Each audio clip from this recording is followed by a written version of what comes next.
రాజకీయ కుటుంబ చీలికలు వ్యాపారాల దగ్గరకు వస్తుంటాయి. ఇప్పుడు మనకు ఆంధ్రప్రదేశ్లో గనక షర్మిల జగన్ మీదనేంటి నాకు పవర్‌లో వాటా ఇవ్వలేదు, ఆస్తిలో వాటా ఇవ్వలేదు అన్నటువంటిది. ఇది వ్యాపారాల సంపాదనలో వాటా ఇవ్వలేదని.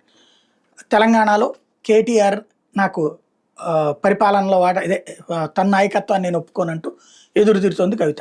సంపాదన అంతా మన్నే సంపాదించుకున్నటువంటిది ఆవిడ ఫీలింగ్.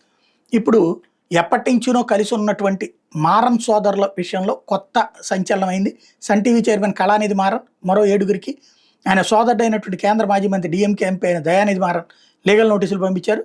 దీంతో కుటుంబ వివాదం రచ్చకెక్కింది. మనీ లాండరింగ్ సహా పలు మోసపూరిత వ్యవహారాలు కళానిధి మారన్ నడిపారన్న నోటీసులు ఆరోపించారు. కంపెనీలో వాటాల తీరును 2003 నాటికి స్థితికి మార్చాలని డిమాండ్ చేశారు. దయానిధి మారన్ తరపున లాయర్ కె సురేష్ ఈ నెల జూన్ 10ని నోటీసులు పంపించినట్టు ఇంగ్లీష్ మీడియా చెబుతోంది. కళానిధి మారన్తో పాటు ఆయన భార్య కావేరీ మారన్కు నోటీసులు అందిని మనీ లాండరింగ్ వంటి తీవ్ర నేరాలకు పాల్పడినందుకు తీవ్ర నేరాల దర్యాప్తు కార్యాలయం SFIO చర్యలు తీసుకోవాల్సిందని ప్రభుత్వాన్ని దయానిధి మారన్ కోరనున్నట్టు ఆ నోటీసులో ఉంది. ఇది వ్యక్తిగత విషయం కాబట్టి సన్ టీవీ నిర్వహణ మీద ప్రభావం పడదంటూ తాజాగా చెప్తున్నారు.